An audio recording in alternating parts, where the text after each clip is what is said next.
இயேசுவுக்கே புகழ், இயேசுவுக்கே நன்றி. மரியே வாழ்க.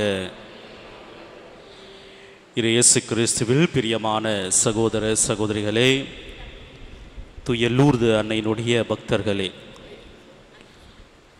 அன்னை மரியாளை நமது தாயாக நினைத்து இன்று அவருடைய நினைவு நாளிலே இந்த ஆலயத்திலே நாம் கூடியிருக்கின்றோம். ஏனென்றால் உலகம் முழுவதும் அன்னை மரியாள் வழியாக தனது அன்பையும் தனது அருளையும் ஆசிரையும் எவ்வாறு அவர் நிறைவாக பொழிய செய்கிறார் என்பதை நாம் கண்கூடாக கண்டு வருகின்றோம். அதனால்தான் ஒவ்வொரு ஊரிலும் மாதா கோவில் என்றே பெயர் எடுத்திருக்கின்றது. அது அந்தோனியார் கோயிலாக இருந்தாலும் சரி, சபரியார் கோவிலாக இருந்தாலும் சரி, செபஸ்தியார் கோவிலாக இருந்தாலும் சரி, மிக்கேல் அதிதூதர் கோவிலாக இருந்தாலும் சரி, உலகம் இந்த அன்பு இருக்கும் இடத்தை மாதா கோவில் என்று தான் அடையாளப்படுத்துகின்றது. எனவே அந்த தாயினுடைய அன்பு பிள்ளைகளாக நாம் இந்த ஆலயத்திலே கூடியிருக்கின்றோம். இன்றைய நற்செய்தியிலே ஆண்டவராகிய இயேசு கிறிஸ்து கிறிஸ்துவ மதத்தின் அடிப்படை பண்பான அன்பை பற்றி பேசுகின்றார். Praise the Lord. இயேசுவுக்கே புகழ், இயேசுவுக்கே நன்றி. மரியே வாழ்க. இந்த அன்பை பற்றி ஒவ்வொரு நாளுமே நாம் கேட்டிருக்கின்றோம். எங்கெல்லாம் திருப்பலி நடக்கின்றதோ, எங்கெல்லாம் பிரசங்கம் வைக்கப்படுகின்றதோ, அங்கெல்லாம் அன்பு என்ற ஒரு வார்த்தை இல்லாமல் இருக்கவே இருக்காது. எனவே போதுமான அளவிற்கு நாம் அன்பை பற்றி கேட்டுவிட்டோம். இருப்பினும் இன்றைய மறையுரையிலே நான் அன்பை பற்றி தான் பேசப் போகிறேன். ஏனென்றால் அன்பை நாம் எவ்வாறு தொடர்ந்து கேட்டுக்கொண்டே இருந்தாலும் அதை நம் வாழ்விலே செயல்படுத்துவதற்கு பல்வேறு தடைகள் இந்த உலகத்தில் இருக்கின்றது.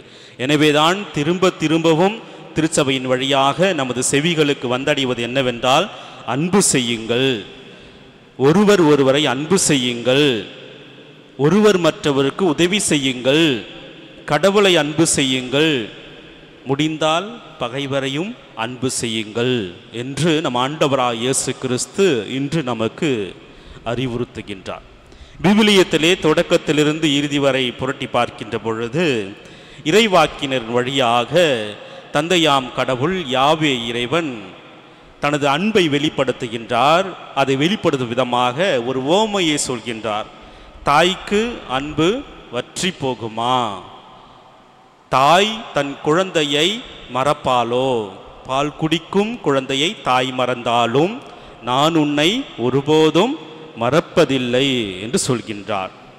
அதே போல அவருடைய மகனாகிய இயேசு கிறிஸ்து இந்த உலகத்திற்கு வந்து தாம் மகிமையினுடைய அரியணையில் இருந்தாலும், தாம் கடவுளுடைய ஒரே மகனாக இருந்தாலும், மானிட மகனாக இருந்தாலும், சீடர்களுடைய பாதங்களை கழுவி நான் எவ்வாறு உங்களை அன்பு செய்தோனோ அதே போல நீங்களும் பிறரை அன்பு செய்யுங்கள் என்று முன்மாதிரியை தந்திருக்கின்றார்.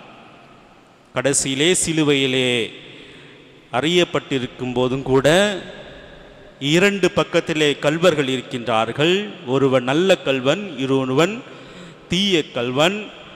அந்த கல்வனுக்கும் தன்னால் முடிந்த அந்த விண்ணக பேற்றை கொடுக்கும் அளவிற்கு அவர் அன்பு மிக்கவராக இருந்தார். அன்பை வெளிப்படுத்தினார். தந்தையே, இவர்களை மன்னியும், இவர்கள் செய்வது இன்னதென்று அறியாமல் செய்கிறார்கள் என்று இறுதி மூச்சு வரை தனது அன்பை வெளிப்படுத்தினார். அவரே சொல்லியிருக்கின்றார், கடவுளுடைய பிள்ளைகளாக வாழ முயற்சி செய்யுங்கள். வானத்து பறவைகளை பாருங்கள், வயல்வெளி மலர்களை பாருங்கள். அவை விதைப்பதும் இல்லை, அறுப்பதும் இல்லை, களஞ்சியத்தில் சேர்ப்பதும் இல்லை. இருப்பினும் உங்கள் வானக தந்தை இவர்களுக்கெல்லாம் உணவூட்டுகின்றார். உங்களை அவர் மறப்பாரோ என்று அறிவுரை செல்கின்றார். அவருடைய வழியில் வந்த பல்வேறு புனிதர்கள் இந்த அன்பை தங்களது வாழ்க்கையிலே எந்த அளவுக்கு முன்னுதாரணமாக இருக்க முடியுமோ அதை செய்து காட்டினார்கள். முதலாவதாக புனித குழந்தை தெரேசாம்மாள் அன்றாட வாழ்க்கையிலே தான் செய்கின்ற ஒவ்வொரு செயலையும் கடவுளுடைய அன்பிற்காக செய்தார். ஒரு பூவை எடுத்து அந்த பூச்செட்டியிலே வைப்பதாக இருந்தாலும் சரி, அல்லது துணியை துவைப்பதாக இருந்தாலும் சரி, அல்லது கண்ணீர் மடத்தை பெருக்குவதாக இருந்தாலும் சரி, இந்த செயலை நான் இயேசு கிறிஸ்துவுடைய அன்பிற்கு பரிகாரமாக, அன்பிற்கு சாட்சியாக செய்கின்றேன் என்று சொன்னார். புனித தொன்போஸ்கோ அவர்கள் சொல்கின்றார்கள், நீ இளைஞன், அது போதும் எனக்கு நான் உன்னை அன்பு செய்வதற்கு என்று கடவுளுடைய அன்பை, இயேசுவிடம் கற்றுக்கொண்ட அந்த உண்மையான அன்பை, பரிவை இளைஞர்கள் மேல் செலுத்தி அவர்களை அன்பு செய்தார். தூய கொல்கத்தா தெரேசாம்மாள் நோயாளர்களை, சாகும் தருவாயில் இருக்கின்ற தொழுநோயாளர்களை பராமரித்து, இயேசு கிறிஸ்து உங்களையும் அன்பு செய்கின்றார், நானும் அன்பு செய்கின்றேன் என்று தனது வாழ்க்கையின் மூலம் காட்டினார். புனித அகுஸ்தினார் அவர்கள் தனது தி சிட்டி ஆஃப் காட், கடவுளுடைய நகரம் என்ற ஒரு புத்தகத்திலே திருமுழுக்கு பெற்ற ஒவ்வொரு கிறிஸ்தவரும் 4 பேரை அன்பு செய்ய வேண்டும் என்று சொல்கின்றார். ஒன்று, நமது தலைக்கு மேலே இருப்பவர்கள், அது கடவுளாக இருக்கலாம், அல்லது நமது வயதை விட பெரியவர்களாக இருக்கலாம், நமது பெற்றோர்களாக இருக்கலாம், நமது வழிகாட்டிகளாக இருக்கலாம். இவர்களை நாம் அன்பு செய்ய வேண்டும். ஒன்று, தலைக்கு மேலே இருக்கணும். இன்னொருவர், உங்களது காலுக்கு கீழே இழுப்பவர்கள். காலுக்கு கீழே யார் இருப்பாங்க? புழு, பூச்சி, நாய், விலங்குகள், மலர்கள், செடிகள், கொடிகள், இவற்றையெல்லாம் அன்பு செய்ய வேண்டும் என்று சொல்கின்றார். வள்ளலார் சொல்வது போல, வாடிய பயிரை கண்டபோதெல்லாம் நான் வாடினேன் என்று சொல்வது போல, காலுக்கு கீழே இருப்பவர்கள் எல்லோரையும் நாம் அன்பு செய்ய வேண்டும் என்று சொல்கின்றார். மூன்றாவதாக, நமது வலப்புறத்திலே இருக்கின்றவர்களை நாம் அன்பு செய்ய வேண்டும். அதாவது இயேசு கிறிஸ்து சிலுவிலே அறிந்து கொண்டிருக்கின்ற பொழுது, வலப்புறத்திலே நல்ல கல்வன், இடப்புறத்திலே தீய கல்வன் என்று சொல்கிறார். எனவே இந்த வலப்புறத்திலே இருக்கின்ற உங்களது நண்பர்கள், உங்களது வயதை ஒத்தவர்கள், உங்களது பெண் நண்பர்கள், உங்களது உறவினர்கள், உங்களது சுற்றத்தார், உங்கள் மீது அக்கறை கொண்டுள்ளவர்கள், உங்களுக்கு வழிகாட்டுபவர்கள் ஆகிய அனைவரையும் நீங்கள் அன்பு செய்ய வேண்டும் என்று சொல்கின்றார்.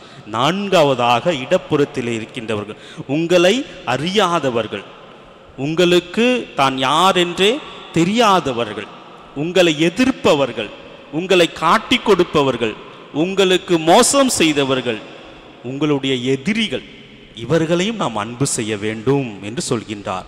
எனவே கிறிஸ்துவ வாழ்வு என்பது அன்பு என்ற வார்த்தையினுடைய அடித்தளத்திலே இருக்கின்றது. இந்த உலகத்திலே வாழ்கின்ற நாம் அனைவரும் இந்த ஒரு சக்தியால் தான் உந்தப்படுகின்றோம். ஒவ்வொரு நாளும் நமது வாழ்க்கை ஒரு அடி முன்னாடி செல்கிறது என்றால் நாம் செய்கின்ற அந்த அன்பு செயல்களால் தான். கோபத்தினாலோ, சினத்தினாலோ, பொறாமையாலோ, சுயநலத்தாலோ ஒருவன் மகிழ்ச்சி அடைவதில்லை. உன்னுள் இருக்கின்ற அந்த அன்பாகிய கடவுளை நமது சொல்லாலும் செயலாலும், நமது கடமைகளாலும் உரிமைகளாலும் வெளிக்கொணரும் பொழுதுதான் நம் மகிழ்ச்சி அடைகின்றோம். எனவே இந்த தவ காலத்திலே நாம் 4 பேரை அன்பு செய்ய வேண்டும். எல்லாம் வல்ல கடவுளை அன்பு செய்ய வேண்டும், கடவுள் படைத்த இந்த உலகத்தை அன்பு செய்ய வேண்டும், நம்மோடு வாழ்கின்ற நமது பெற்றோர்கள், உற்றார், உறவினர்கள், நண்பர்களை அன்பு செய்ய வேண்டும். முடிந்தால் நமது பகைவர்களையும் அன்பு செய்து முன்மாதிரியாகவும் உப்பாகவும் ஒளியாகவும் ஆண்டவருடைய சீடர்களாகவும் சாட்சிகளாகவும் வாழ இந்த திருப்பலியை தொடர்ந்து ஜெபிப்போம். எல்லாம் வல்ல இறைவன் நம் அனைவரையும் ஆசீர்வதிப்பாராக. ஆமென்.